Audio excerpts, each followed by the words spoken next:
The medical base sterile light cast harsh shadows across Jaimun Park's face as she watched the alien council deliberate her fate. 6 tall beings with silvery skin stood in a perfect circle, their elongated fingers occasionally touching as they shared thoughts without words.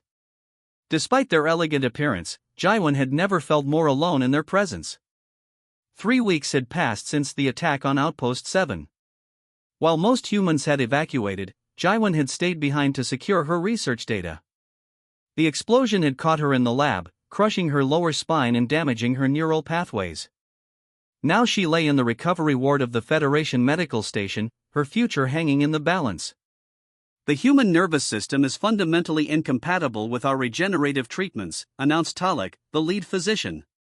His voice sounded flat, devoid of the empathy Jaimun desperately needed. "We cannot waste resources on experimental procedures that will likely fail." Jaimun struggled to sit up. Pain lanced through her body like electricity. "Please," she said, her voice cracking. "Your technology could repair my spine. I've seen it work on other species." Talek's skin rippled with blue patterns, their equivalent of annoyance. "Those species have neural structures compatible with our methods. Humans evolved on a planet with excessive environmental threats. Your pain responses are overdeveloped and chaotic." "You mean we feel too much?" Jaimun translated bitterly. "Precisely," Talek replied. "Pain is a primitive evolutionary response your species should have engineered away centuries ago. The Federation eliminated pain from our existence during our 3rd evolutionary phase." From across the room, Dr. Minji-han placed a supportive hand on Jaimun's shoulder. As her research partner and friend, Minji had refused evacuation to stay with her. "Dr. Park's pain management research could benefit the entire Federation. She deserves your help." The council members exchanged looks. One of them, Naylor, stepped forward. "We have reviewed her research. It relies on understanding pain to redirect it. Our physicians cannot comprehend what we do not experience." "So you're abandoning her," Minji said. Talek's skin flushed orange with finality. "We will provide basic stabilization and transport back to the nearest human medical facility. They can treat her according to human medical protocols." Jaimun felt cold dread spread through her chest. The nearest human facility was 14 months of cryosleep away. By then, the nerve damage would be permanent. "The Federation Council has already approved the resources for your transport," Talek continued. "You leave tomorrow."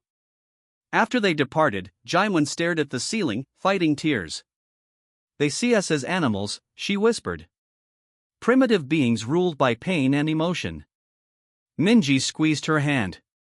"They're wrong about us. They've always been wrong." That night, unable to sleep through the pain, Jaimun requested her research terminal.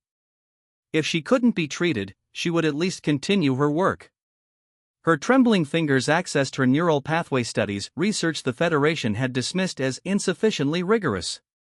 As she reviewed her data, something clicked in her mind. What if pain wasn't just a warning system? What if those neural pathways carried energy that could be redirected? The Federation's painless existence had blinded them to possibilities that only someone experiencing pain could see. "Minji," she called out. "I need you to help me modify my neural scanner." Over the next several hours, they worked feverishly. When morning came, Talek entered to find Jaimun connected to a makeshift device monitoring her pain signals. "What are you doing?" he demanded. "This is not approved treatment." Jaimun didn't look up from her screen. "I'm not treating anything. I'm measuring." The readings showed something remarkable: energy patterns flowing through her damaged nerves that shouldn't exist according to Federation science.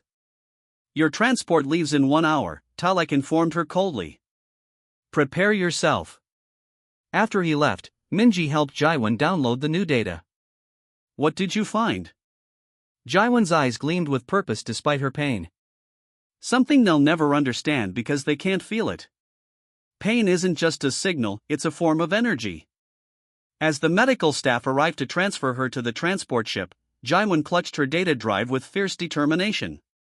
They might be abandoning her to a life of suffering, but in that suffering, she had glimpsed something revolutionary.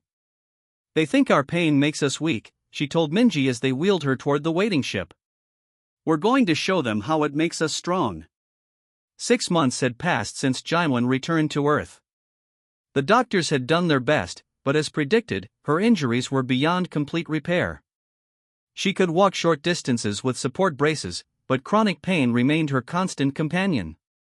Most days, the pain surged like waves, retreating just enough to let her work before crashing back again. Her small lab in the basement of the Korean Institute for Neural Research wasn't impressive by Federation standards. No sleek alien technology lined the walls, just human equipment, much of it cobbled together from spare parts. Yet Jaewon preferred it this way. Here, no one dismissed her ideas as primitive. "Another pain spike?" asked Hyun as he entered the lab. The young engineer had joined her team after reading her controversial papers on pain energy theory. His expertise in power systems complemented her medical background perfectly. Jaewon nodded, adjusting the neural interface attached to her spine. "It's useful for our experiment, at least." On the monitor before her, colorful patterns tracked her pain signals as they traveled through her damaged nerves. Unlike standard medical scans that merely located pain, Jaewon's device measured something different: the energy contained within those signals. "Ready for another test?" Hyun asked, setting down his coffee. Jaewon took a deep breath and activated the device. Pain immediately intensified across her lower back, making her gasp. But as she focused, directing the sensation through pathways she had trained herself to access, something remarkable happened. A small light on the testing apparatus flickered to life. "It's working!" Hyun exclaimed, checking the readings. "The converter is capturing the energy signature from your pain response. Not much power, but definitely measurable." Jaewon smiled through gritted teeth. "Increase the sensitivity." As Hyun adjusted the settings, the door opened. Taram entered, ducking slightly under the human-sized doorframe. The tall, silver-skinned alien looked out of place among the cluttered human equipment. "You actually came," Jaewon said, surprised. Taram had been a Federation scientist who had contacted her after reading her published theory. His interest in pain research had made him an outcast among his own people. "Your message said you achieved energy conversion," he replied, his eyes fixed on the glowing apparatus. "The Federation Council calls this impossible." "Impossible for beings who can't feel pain," Jaewon countered. "Come see for yourself." Taram approached cautiously. Without the ability to experience pain, Federation scientists had never considered it might contain usable energy. Pain was simply a primitive biological warning system to them, something evolved species had eliminated. "The readings suggest a novel form of bioenergy," he said, studying the monitor. "How are you converting neural signals to power?"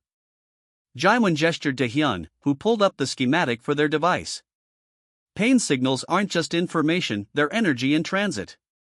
We've created a neural interface that captures that energy and converts it to electrical current. The principle is simple," Hyun added. "All sensation requires energy transmission. Pain happens to generate particularly strong signals." Taram's skin rippled with doubt, the Federation equivalent of a frown. "But the power output seems minimal." "For now," Jaewon agreed. "But watch this." She adjusted her connection to the device and closed her eyes, focusing on a memory from the colony attack, the moment when the ceiling collapsed on her. The remembered pain flooded her nervous system. On the power meter, the readings jumped dramatically. "Emotional pain memory increases the output by 300%, Hyun noted. Taram's skin changed to a pale blue of surprise. "This contradicts everything in Federation science." "Because your species chose to eliminate pain, you never learned what it could do," Jaewon explained. "Humans have carried this burden for our entire existence. We had to find meaning in our suffering." Later that evening, after Taram had left and Hyun had gone home, Jaewon sat alone with her prototype. The small battery attached to it had captured enough energy from her day's pain to power a small light, not impressive by Federation standards, but revolutionary in principle. Her communication pad beeped with an incoming message. It was from Minji, now working at a human outpost near Federation space. Federation Scientific Council formally rejected your pain energy proposal, the message read. They're calling it human pseudoscience and warning other species not to waste resources investigating it. Jaiwan wasn't surprised. The Federation had always dismissed human innovation. She typed back a reply, let them think what they want. We'll show them results instead. She disconnected her neural interface and carefully stood up, pain immediately flooding back in full force. But now, each stab of agony reminded her of untapped potential. If one human's pain could light a small bulb, what could the collective pain of humanity power? As she looked at the glowing light powered entirely by what should have destroyed her, Jaiwan felt something the Federation could never understand, hope born from suffering. The Federation observation ship hovered silently above New Sol Colony, its sensors trained on the unusual energy readings below. Inside the sleek vessel, Commander Rala studied the data with growing concern. The humans have reduced their standard power consumption by 40% in 3 months, she noted. Yet their productivity has increased. Her science officer pointed to an unusual reading. They're using some form of organic power we can't identify. It doesn't match any known energy signature. On the surface below, Jaiwan led a delegation of Earth officials through the colony's new power center. Unlike the massive fusion reactors that powered most human settlements, this facility consisted of hundreds of small conversion units connected to comfortable chairs. Each pain converter can power approximately 5 households, Jaiwan explained. The operators work in 4-hour shifts. One of the officials, a stern-faced man from the Earth Defense Force, looked skeptical. And they just sit here and feel pain? Not exactly, Jaiwan said, approaching a young woman connected to one of the devices. May I demonstrate, Sunmi? The operator nodded, and Jaiwan pulled up her readings on a display. Sunmi isn't focusing on physical pain. She's channeling emotional pain, grief for her brother who died in the colony attacks. The converters transform that neural energy into power. You're using human suffering as fuel, the official asked, looking disturbed.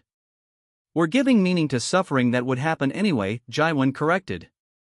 The process actually helps many operators process their trauma. It's therapeutic. In another section of the facility, Hyun was training new operators. Everyone experiences pain differently, he explained to the group.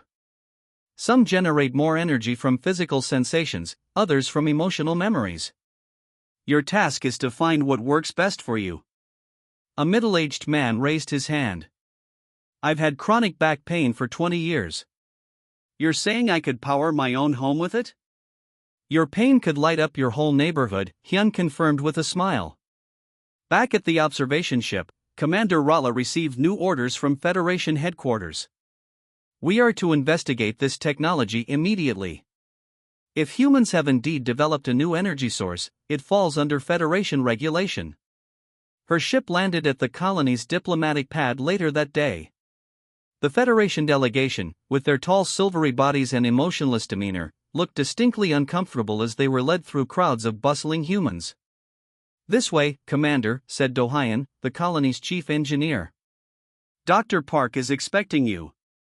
When they reached the research center, they found Jaiwan reviewing data with Taram, the Federation scientist who had defected to work with the humans. Traitor, hissed one of the Federation officials upon seeing him. Taram's skin rippled with what humans had learned was amusement. I prefer independent researcher. Commander Rala stepped forward. Dr. Park, the Federation Council has concerns about your unauthorized energy technology.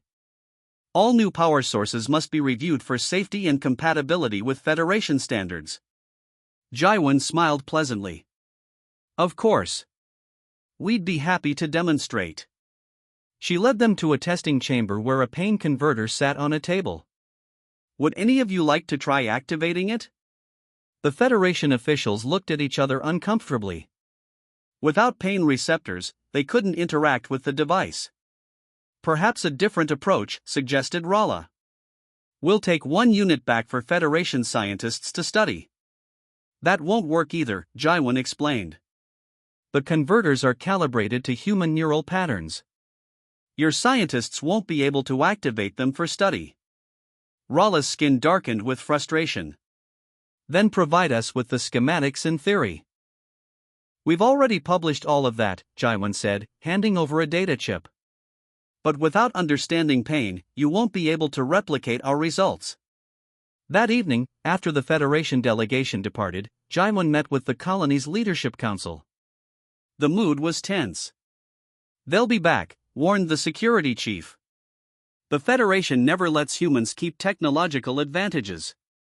Let them come, Jaiwan replied calmly. They can't take what they can't understand. 3 weeks later, Federation ships appeared in orbit around every major human settlement. Their message was broadcast globally: all pain energy technology is now under Federation control pending safety review. Cease operations immediately. At New Seoul, the residents gathered in the central plaza to hear Jaiwan's response.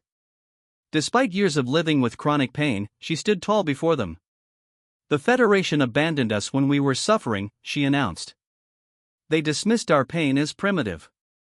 Now they want to control the power we've created from that same pain. She gestured toward the night sky where Federation ships loomed. They demand we shut down our converters. I say we turn them up instead. Throughout the colony, operators connected to their devices. Parents channeled the pain of watching their children suffer during the colony attack. Survivors directed their phantom limb pain into the grid. Even children offered their small hurts, scraped knees, and disappointed hopes to the collective effort. As each person directed their pain into the system, lights throughout the colony grew brighter.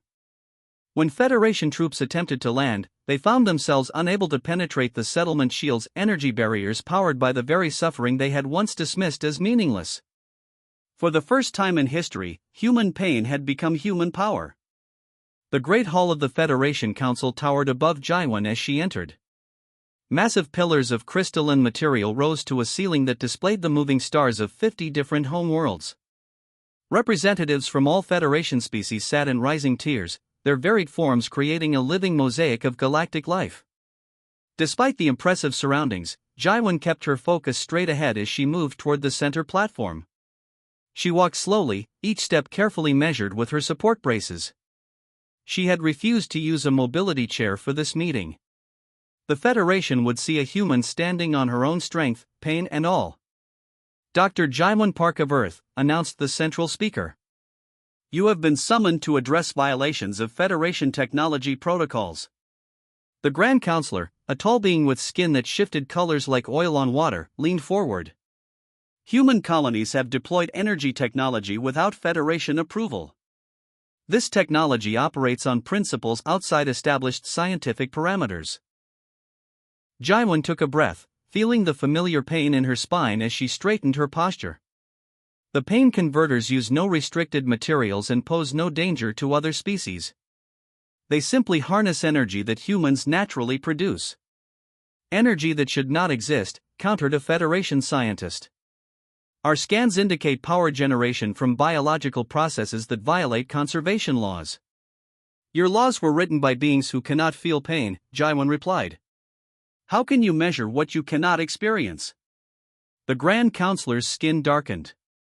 Demonstrations of your technology have been provided, but none of our scientists can activate the devices. Of course not, said Jaiwan. She raised her hand, showing a small pain converter on her wrist. As she focused on her chronic back pain, the device glowed brighter, projecting data onto the chamber floor. The technology responds to pain, something your species engineered out of existence centuries ago. Murmurs spread through the assembly. Many Federation species had indeed eliminated pain through genetic engineering, seeing it as an evolutionary weakness. Pain is not merely a warning system, Jaiwan continued. It carries energy, emotional and physical. Humans have simply learned to redirect it. From the upper tiers, a military commander stood. What prevents humans from weaponizing this technology? You could create energy weapons our defenses cannot counter. We have no interest in weapons, Jaiwan answered. We seek independence. The Federation abandoned all humans to our pain. Called us primitive for feeling it. Now we've transformed that suffering into something valuable.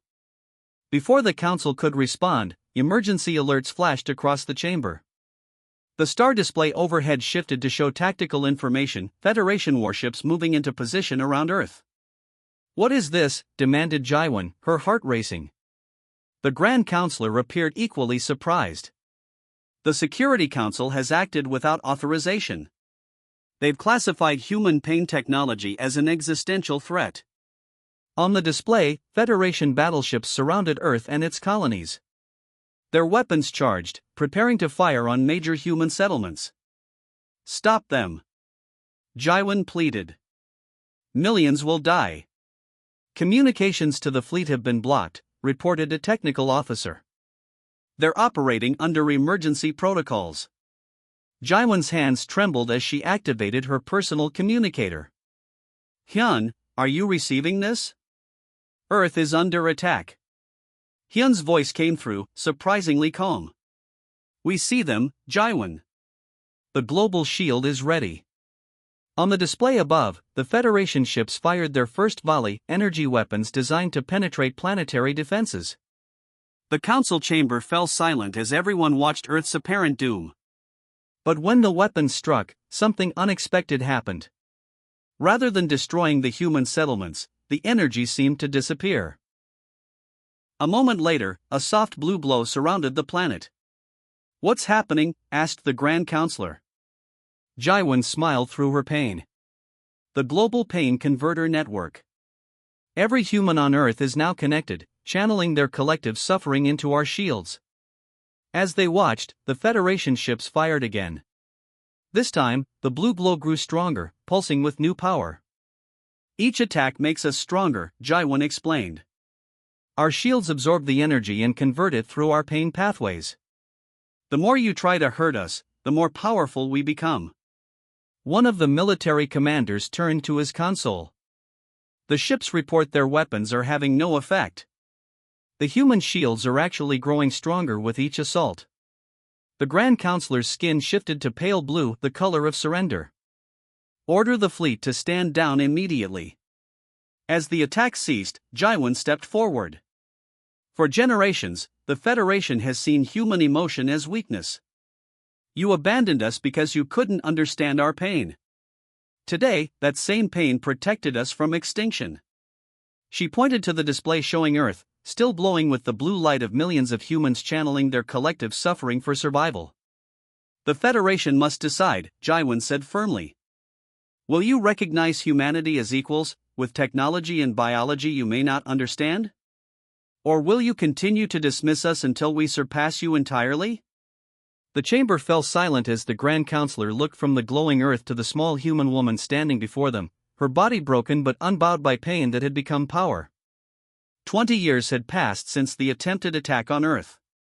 The memorial garden outside the Galactic Pain Research Institute bloomed with flowers from 50 worlds, their vibrant colors reflecting the morning sunlight. Jaiwan Park walked slowly along the stone path, her cane tapping gently against the ground. At 67, her hair had turned silver, and the pain that had once been her constant enemy had become an old, familiar companion. "The Federation representatives have arrived," Director Park said, her assistant. "They're waiting in the ceremony hall." Jaiwan nodded. "And our volunteers?" "All 12 are ready. They understand what to expect." Today marked a turning point in galactic history. After 2 decades of negotiation, study, and gradual understanding, 12 Federation species had volunteered to have their pain receptors partially restored. They would be the first of their kind to experience pain in centuries, and the first to access pain energy technology directly. The ceremony hall was filled with beings from across the galaxy. At the front stood the volunteers, their silver skin showing patterns of nervous anticipation. Among them was Taram, now old by his species' standards but still dedicated to the research he had helped pioneer. "Welcome," Jaiwan began, her voice carried by translators throughout the room. "Today, we bridge a gap that many thought could never be crossed." She gestured to the wall behind her, where images showed the evolution of pain converter technology, from her first crude prototype to the global network that now powered human civilization and the new interstellar ships. 20 years ago, the Federation saw pain as primitive, something evolved species should eliminate. Humans were considered lesser beings because we felt too deeply, suffered too much. Several Federation officials shifted uncomfortably, remembering their former attitudes. But pain was never our weakness, Jaiwan continued. It was our untapped strength.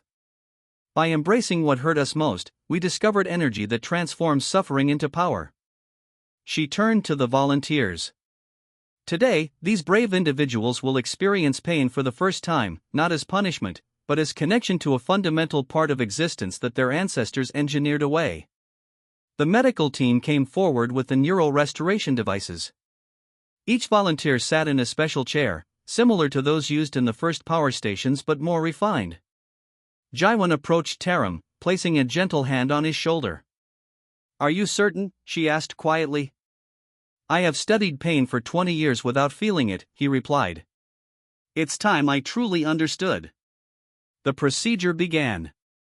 As the neural pathways long dormant in Federation biology reactivated, the volunteers experienced their first moments of pain, minor sensations carefully controlled by the medical team.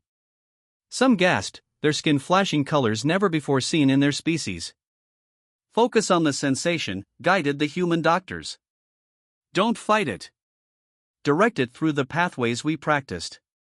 Slowly, remarkably, the pain converters connected to each volunteer began to glow. The Federation beings were generating pain energy for the first time in their evolutionary history. Later, as the ceremony concluded, Jaiwan stood at the massive observation window overlooking the launch pad. The first true interspecies vessel prepared for departure, a ship powered not just by human pain, but by the newly awakened sensations of Federation volunteers. "How does it feel?" asked Minji, now the human ambassador to the Federation. The years had been kind to her, though streaks of gray now ran through her dark hair. "Like watching my child take its first steps," Jaiwan replied. Below them, the ship hummed with energy drawn from a source the Federation had once dismissed as primitive. Its destination lay beyond the reach of conventional Federation technology, a distant galaxy cluster previously inaccessible. "The Federation Science Council has officially updated their energy physics models," Minji noted. "Pain energy is now recognized as a fundamental force. They're calling it the Park Principle." Jaiwan laughed softly. "Names don't matter. Understanding does." As twilight fell, the ship's engines glowed bright blue.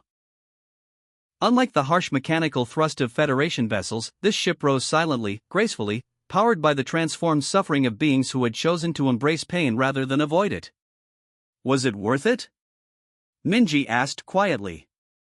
"All you endured? The years of pain, the Federation's rejection, the battle for recognition?" Jaiwan thought of the colony attack that had shattered her body 20 years ago. She remembered the Federation doctors who had abandoned her to a life of pain. She felt the familiar ache in her spine that had never fully healed. "Look up there," she said, pointing to the ship now visible only as a bright star against the darkening sky. "That vessel carries beings to places they could never reach before. It's powered by what once only brought suffering." She turned to face her old friend, her eyes bright with unshed tears. Pain taught humanity something the Federation had forgotten: the transformation requires suffering. Growth demands struggle. By eliminating pain, they hit an evolutionary dead end. The ship disappeared from view, jumping to faster-than-light travel on its journey to unexplored space. "They abandoned me to pain," Jaiwan said softly. "And pain showed me how to touch the stars."